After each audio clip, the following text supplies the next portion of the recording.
Hi guys, welcome back to the channel. Today I've got 4 replays in the British Tier 10 Tech Tree Heavy Tank, the FV215b. Now if you do like the video, as always, don't forget to like and subscribe down below, as it really does help out the channel. And yes, the FV215b, the original Tier 10 British Tier 10 Tech Tree Heavy Tank. Yes, Tier 10 twice in a row, I know. Aren't I good?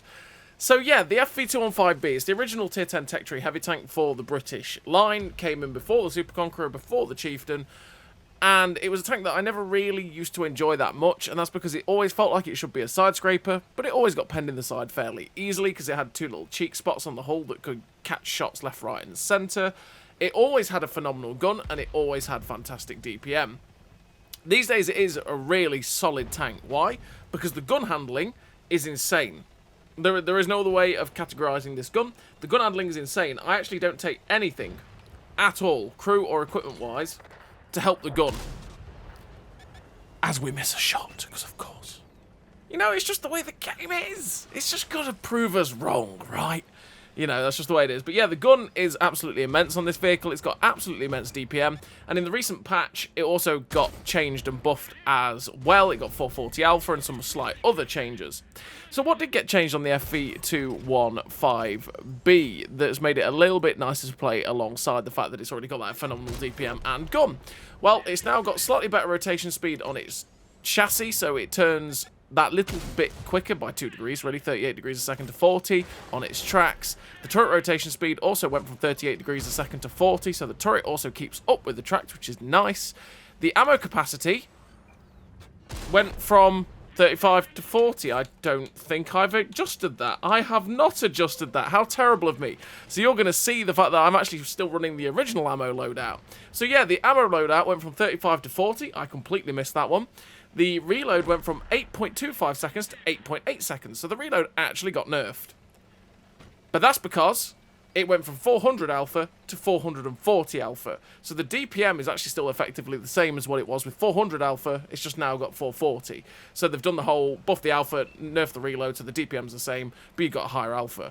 Which is always quite nice, but like I said, or like you're probably actually going to hear me say for the Chieftain, it's one of those things that you've still got the same DPM, so you're still killing things just as quickly, but I feel like for stuff like the FV215b and for the Chieftain, it's a little bit of a sad change, because they've gone from being able to permatrack things with such an accurate, filthy gun, to now they don't really permatrack things, but they still absolutely wreck things in the blink of an eye, which you're going to see in these replays. It's just how fast damage racks up for the FV215b. Same for the Chieftain. It's just one of those things that it's probably a personal preference for me that I preferred having the slightly lower alpha for being able to permatrack things. I could with both of them. So once you got someone tracked, you knew you were just going to wreck them. Whereas now, you know, you're probably not going to do that most of the time unless they don't take anything to help their track repair speed.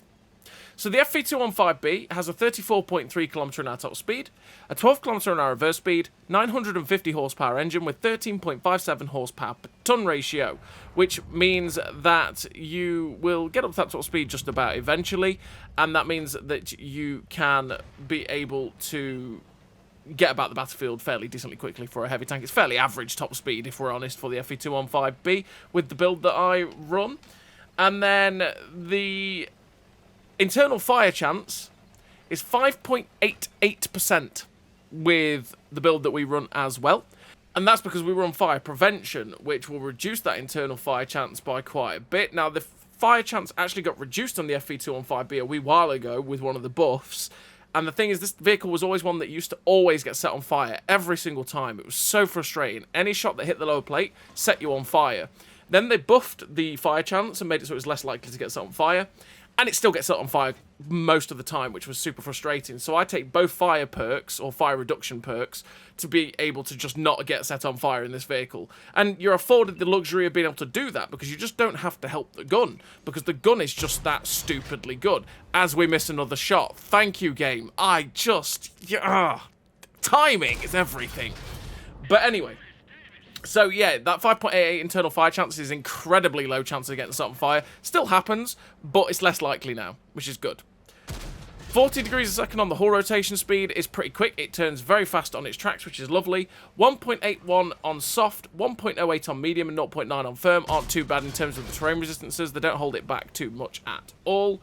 With 536 meters of view range, that is fantastic view range. It will help you spot for yourself very, very well. And when you make aggressive push plays, like you might see in this replay, you can end up spotting targets at decent distances, spotting for your team, and getting a good chunk of assistance damage. 44.3 degrees a second on the turret rotation speed is way faster than the tracks, and that's lovely. For the FV215b, means you can snap this gun onto target very, very quickly. 0.61 accuracy during rotation, with a 0.69 accuracy during movement. That is absolutely incredible. And we've done nothing, except for Born Leader and food. Nothing to help those out whatsoever. That is absolutely phenomenal. And it means that this gun is always ready to go, and you do not need to run any of the gun perks. You do not need to run a gun stabilizer. I think we've run vents, actually, which might help it a little bit more as well. But you don't have to run anything to make this gun as good as most other guns in the game, which is definitely something that's lovely for the FV215b, and is an asset in the fact that you can change up your setup quite easily in this vehicle. You've got 0.25 accuracy at 100 meters as well, which is superbly accurate. It means it hits most of the shots you ever fully aim, except for the ones that we've missed in this game, because screw me, obviously. RNG is still a thing. RNG giveth, RNG taketh.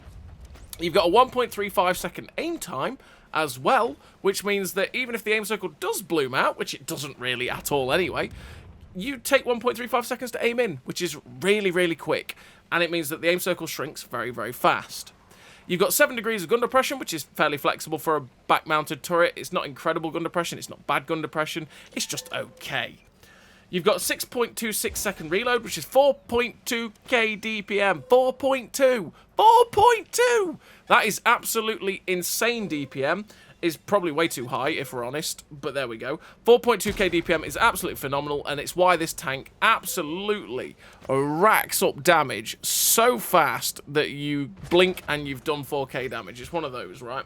And you can do that 4k, well, you can do 4,200 damage in 1 minute if you're allowed to keep firing. Unless artillery says hi, and I'm just going to take away loads of your hit points, but artillery does that. So we're up to 259 penetration on the AP, which is lovely, with 326 penetration on the premium APDS rounds, and 120 pen on the HE rounds, which is great as well for going through lightly armoured vehicles. With that 530 alpha, that can be very, very nice indeed. You've got the 440 alpha now. Your penetration doesn't hold you back whatsoever. You'll go through most vehicles you're ever going to face.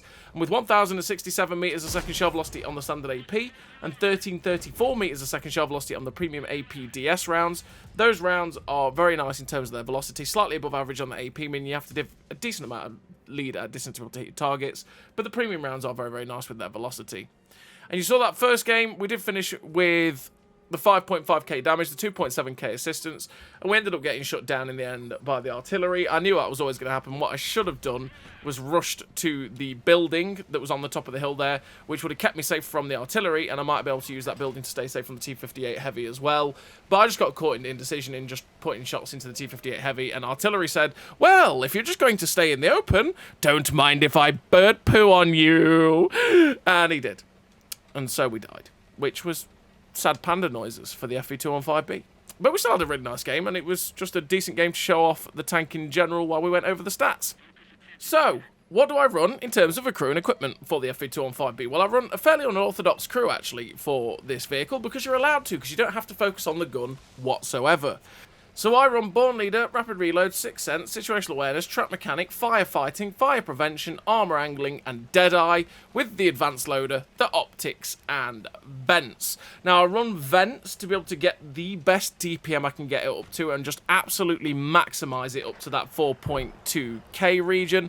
I run Optics to be able to get the 536 metres of view range, but like I say, that's quite overkill in terms of the view range. You could quite easily drop that if you wanted to run the advanced armor, and then get a 10% reduction in damage coming into your tank if you run it in conjunction with armor angling, and you'd still have 488 meters of view range, which is fantastic. But I just like hypermaxing my view range. It's down to personal preference.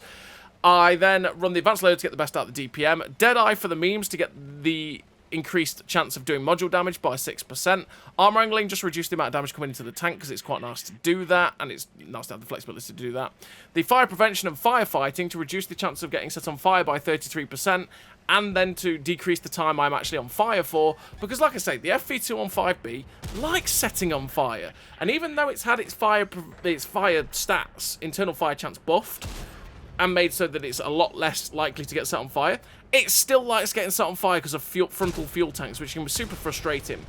If we're honest, fire prevention and firefighting might be overkill. Just running fire prevention might be completely enough. Again, personal preference, I just maximise that. Really down to you and how you want to kit out the tank. You could definitely drop the firefighting if you run fire prevention to run something like rapid aim to get the turret traverse better. You could run clutch braking to get the track traverse better. Supply conservation to get the food back faster so you have even better DPM. Pain tolerance maybe to decrease the chance of killing crew, pretty much. There's plenty of things that you could run on this vehicle. It's really down to you and how you want to play the tank and how you want to kit it out, honestly. It's like with the equipment as well. You could definitely drop, like I say, optics for advanced armor. You could run the traction system to go at 37 kilometers an hour and have slightly better track traverse. Maybe powertrain if you feel like you're a little bit too sluggish. It's really down to you and how you want to play it. So this second replay is a fairly quick replay here on Malinovka, and as you've seen, the reason I've included this is just when you get to a position where you can hold a corner, hold a position, how fast this tank racks up damage here on Malinovka. We've managed to get ourselves on the hill to this windmill and laid waste to everything that's come up this way. We're up to 5.2k damage. And we're going to make mistakes, which is going to cost us in the end, realistically. But it's just that entry engagement there that you just saw is what was key for us. So I'm going to start trying to side scrape here off of the T-58's dead wreck while trying to get shots into my alter ego, the enemy FV215b. And this is where we're going to start losing hit points, sillily. So we're going for that cupola on top, not quite getting the shot in, so I load the APDS rounds to get through the cupola a little bit easier. But we're seeing the TDs at the back, like the Waffly 100 and the 4005. I want to try and get rid of those guys if I can, because that will help me to go after the 215B a little bit easier without taking too much of a big hit. So we go for the drive wheel of the 215B there, just so that I could try and track and pen him. The 4005 is looking at us, and I realise, that's not a good time. He puts the Hesh round in, though, and does only HE damage for about 300. We get shot into the lower plate of the 215B, but with having shots into the 215B's lower plate, I decide, okay, I'm reloading the standard AP, because I don't need the APDS rounds for his lower plate. But naturally, now we've got his turret, we can't see his lower plate. So we load the Hesh rounds, or the HE rounds, go for that turret shot into the FV4005, and it misses, which is because he managed to cheekily get the shot off before we could shoot him. We put a Hesh round into the turret there of the enemy FV215B, because it's been a pain to pen. Go for the cupola on top again, and then he pens us through the turret roof, putting us down within a one-shot now if we were to take a hit. So we're going to be careful of the 4005, who ends up killing our 4005, because I don't want to take that HE splash damage from him. Load the APDS rounds to go through the turret of the FV215B, but he's a smart cookie. He loaded HE and fired straight at my turret and killed me with HE. But we still finished the game with a decent total there for the FV215B, but we ended up losing it in the end as well. Lost with 2 kills, 7.2k damage, the high caliber, the second class, that 891 base XP on a loss. Sad times for the FV215B, but that just showed off what the tank is capable of, and probably showed off a little bit the weakness there, where we're on a ridgeline, we're trying to fight with the tank that's a rear-mounted turret on a ridgeline, which can be a bit awkward with 7 degrees gun depression, having to overexpose to get shots, that sort of thing, and we made those sorts of mistakes to end up dying there and end up losing the game at the end of the day.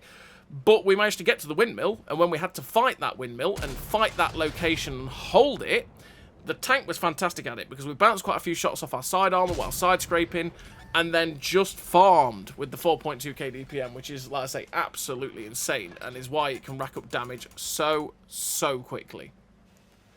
So we're on to this third replay, and the third replay, we are very alone here, very alone on Fisherman's Bay. And we've come to this middle position at E5, which is a position I'm starting to look at and go, ooh, I'm rather alone here. This is not great. I'm not seeing the stuff at the back because I wasn't able to get far enough forward through the bushes, but I'm being lit up by the medium tank. Artillery puts a shot into us, and I look at this and go, yeah, this position is rather untenable. I am not going to do very well here, because if they push the town, which they probably will, there's already stuff pushing down the 8-9 line that was shooting at us that we couldn't see. Well, yeah, they're just going to push the town, catch us out in the open, and kill us. And then things with having no real cover as well, the things that push over at F6 would also be able to do it with impunity and just murder us. So there's no point. There is no point staying in that position. There's no point thinking, okay, I'm the only one here, I must defend this flank. Because if you do that, you're probably going to get 3 shots of damage and die and still be part of the reason why your team lost, because you didn't really contribute because you stayed on a flank that was lost and died, right? So it's always best to think, right, where am I going to be useful? Where is the best place for my tank that I can get this tank going? My whole team's committed to this 1-2 push, so we may as well help them force their way through to then get on to the fight somewhere else. So we're here to fight the TDs.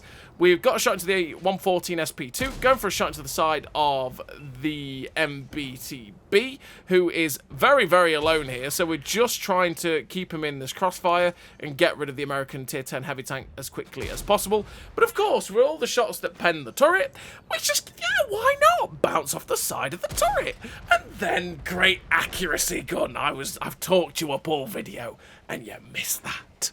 Thank you. Thank you, my friend. But yeah, there was a slim shot anyway on the MBTB, and we ended up missing it. So the MBTB ended up getting shut down by my team, and now we can poke over to shoot the Chaug. But we've got to be careful, because there are TDs back there, and clearly one bounce off us for 420, which is quite possibly a Leopard or something like that. We get a shot into the Grilla 15, which finishes him off. Gonna poke over, look for the Cupola shot into the Chaug, but he ends up getting shot down by the AAT-60.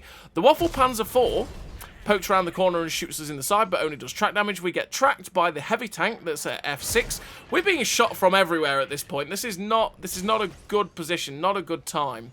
So we're just having to keep our eye on what is going off on the map so that we know the angles we're being shot from. We managed to ricochet something else there, so I decided to change up the angle a little bit to make it so it's a little bit easier to not take too many hits. And in fact, it wasn't Leopard, it was an AAT-60 with the 420 alpha bounce from the back. T-54E1 keeps poking over, which should give us easy shots through his turret. We're seeing their heavy tanks aggressively push along the E line, so I move into the next little dip where I can try and keep spotting this T-54E1 and friends, and also keep the damage flowing myself. We're up to 299 assistance with 3,900 damage so far. Just looking to wait for the AAT-60 to turn his turret, which he does, but just as he gets back behind cover. So now we're going to push the heavy tanks. But what we're going to do... Hello, Mr. AVRE. In fact, there's an AVRE. Got to be careful of that guy, though, because, yeah, we don't want him HEing us. If he heshes us, there's a likelihood he could just set us on fire. But with the destructible cover building in front of us, it means we can actually push up and stay safe as well. We see the AAT-60 is actually looking at us, and sadly, that AAT-60 actually gets a shot into us, which is just a sad time, but realistically, that was a poor maneuver to just... We realised he was looking at us, and I still poked out around the corner for the 3rd time, because well played me, well played, and it was naturally, we were always going to take that hit if he was looking our way, but we're always keeping our eye on that AAT-60, just in case he decides to poke over and shoot us again. We're up to 5,022 damage, the 2,100 blocked, 396 assistance, and now with my team pushing the AAT-60, I feel like he's going to have a bit of a time and friends looking at him, so instead we're going to go after Mr. T95E6. But we get the shot into the side of the E5's turret, trying to side scrape around the corner to get the shot into the E6, but can't quite shoot him through the destructible wall there, and unfortunately for me, he ends up getting himself back behind that wall. So with the E5 getting destroyed by the AT-60, we know there's a TD at A7. I don't have to really worry about getting shot from that guy at this moment in time. We're just going to go murder the T95E6 because that man has good DPM. But so do I. And I can side scrape off this building, making it more difficult for him to be able to get shots into us. And we finished the game with a pretty good total there for the FV215b, which was a pretty nice stroll for it there on Fisherman's Bay with the epic victory, 2 kills, 6.3k damage, 655 assistance. Second class, high caliber, the Confederate for 1406 base XP. A pretty nice game there for the FV215b on Fisherman's Bay. Once again, showing off what it's fully capable of. When we decided and we realised that the position we were in was a very bad one and it wasn't going to really work in the end, we moved off to go help the team somewhere else, and we had a pretty decent time from it. So we're on to the fourth and final replay here of the video for the FV215b, and we're on this map, which is Ruinberg, which is a pretty ideal map for the FV215b because there's plenty of corridors we can go side scrape off, block shots off our side armour, and just keep this damage a-rolling. So what I want to do is try and push to either the corner at F2 or push aggressively and cross over to around E2, that little corner there where you can shoot down that corridor. Because I'll either be able to shoot down the E line, down the middle of the map, or I'll be able to brawl the people that are in that line there. And there is quite a few tanks. Quite a few tanks down there. But we're not really going to focus on those guys if we don't have to. If we can shoot people down the middle of the E line, that's what we're going to do with the MBTB poking out. So we start side scraping, get a shot through the track of the MBTB, but we end up taking a hit there for about 300, and something did end up penning us, but I'm pretty sure that it wasn't the MBTB. I actually think the MBT bounced and something else shot us with APCR. So we get a shot through the side of the MBTB, who pushed. Well, he pushed. And that's the tank that most definitely shot us earlier on for that 300 odd. Because it's the TL7 Black. He was probably firing APCR, hit us for 360 odd, and yeah, that's what penned us, not the MBTB. We managed to get a couple of shots into him before he got himself unspotted. And we're just trying to wait and bait a shot. Because I was hoping if the TL7 Black decided to fire at me, he'd give away his position with the shell tracer, and I'd just be able to blind fire him and shut him down. Because again, you miss 100% of the shots you don't take. The one thing I didn't expect was the T58 Heavy to just drive around the side of that corner, and so I'm fully expecting to take a hit from this T58 Heavy, but that blow never strikes, and that's because he had someone else to shoot at, and then he just never bothered to shoot me, apparently, with the last shell in his clip. So a Type 4 Heavy means we can shoot him in the cheeks, but we ricochet. The T58 Heavy drives around, shoots us in the tracks with heat, and our heat rounds are, well, heat rounds are heat, right? They get absorbed by spaced armor, and that's exactly what happened. Another poor shot there as we tried to track him, ended up not doing any damage, but we didn't really track him either. We bounced off his turret cheek? Now that one was unlucky, but okay, sure. We go for the cheek of the Type 4 Heavy this time, and I've damaged the ammo rack. We shoot him right in the weak spot, which is where the ammo rack is on the Type 4 Heavy, fully hoping to pop the lid. Doesn't happen, but that's because he repaired his ammo rack. This time we damage his ammo rack. Can we pop it with the third shot? If you damage someone's ammo rack, and then they repair it, and you damage their ammo rack again by shooting them in the exact same spot, shoot them in the same spot. You're likely to pop the lid, and that's what happened to the Type 4 Heavy. I'm going to say Deadeye worked its magic there. It might be the placebo effect, but I'm just hoping it worked its magic there with the 6% increased chance to do module damage. But there we go. So we're up to 4,077 damage, make that 4,485 damage, and we managed to get the tracking shot on the E5. Now, that's something that I'm always aiming for in a tank like this because I'm accurate enough to do it, and, well, it's more of a habit for something like the FV215b because back in the, well, I say back in the day, you know, in the previous patch, I would have been able to track something, and then it's in the situation where you sit there going, aha! I have you now! And you murder them because they stay pinned, but hey-ho. So we're just trying to find the shot into the Centurion AVRE there. We put the shot into the AVRE's side, putting him down to a one-shot. The E5 gets on fire, but he's already fired, so I knew I could just drive around the corner and finish him off. Gonna side scrape to make sure that we're not taking any unnecessary hits. Put the shot into the Projecto 66 in the hope that I could finish him off in one shot. But sadly, RNG said no, and so he survived. But with the next shot into him finishing him off, we're up to 3 kills with 6.8k damage now with the shot into the back of the M48A5 there. He ends up realising he's screwed, so we put a shot into the back of the M48A5, and he gets finished off by the Jagdpanzer E100. With one tank left on this flank, we're going to hopefully get that little extra shot of damage into him, secure the kill for our 4th kill of the game. But unfortunately, we end up hitting our BZ68 there. But we're still up to a pretty nice total so far for this game here on Ruinberg, with only 5 tanks left. We're up to 7.3k damage with 971 assistance. And we realise, oh, hello Mr. AVRE. We managed to shoot the AVRE in the back of the turret through that little gap in the wall. That was one of them where you go, hang on a minute, can I shoot him through? Yeah, I can. Okay then, I'll take the kill, thank you very much. So there's 4 tanks left in my team, 2 TDs, a heavy tank and an artillery, and we're hoping that we can just get ahead of our team and get some extra shots of damage because we've still got a fair few hit points, meaning we can take some hits. So the heavy tank and the 2 TDs end up getting spotted in the distance. We go for the shot on the move into the GUI, but he manages to get himself just about safe there. The T-57 heavy gets shut down by our CGC, meaning there's just the TL7 black that was not on many hit points left, the Waffly 100 who's a 2-shot, and Mr. Gui, who has managed to back himself into a position where everyone can shoot him, but me. No bacon for me, I suppose. So I'm just going to I was keeping my eye on him in case he decided to drive out in front of my shoals, but you never know when they'll do that. And we're just going to chase after the Waffle E100 now, who is the only one left. We've loaded the HE rounds so that we can get a big high roll into this guy if we can. But look at this. It's just so close, so close.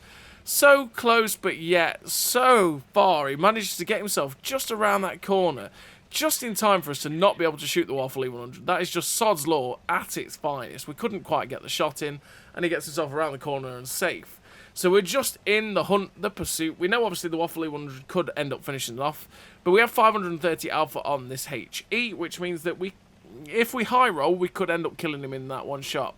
There he gets spotted by the CGC on the cross. He's still driving down this alleyway, which means we could get the shot here. He takes a hit, and thankfully, we managed to get the shot in to just finish him off. Didn't get the full damage, but we'll take the 5th kill of the game. And we're finished with the victory. 5 kills, 7.4k damage, 971 assistance, 3.6k blocks. Ace tanker, the high caliber, with the 1843 base XP. A fantastic game there for the FV215b, which is a fantastic tier 10 heavy tank. Bit awkward at times because of the rear mounted turret, but you've got 7 degrees of gun depression, which is flexible enough for it. You're great at side scraping. You've got an amazing gun that you do not need to help whatsoever, and it's still absolutely phenomenal. And 4.2k DPM, which is honestly just absurd. It really is, but there you go. So that's the FV215b. So as always, everybody, thank you very much for watching. I'll see you next time.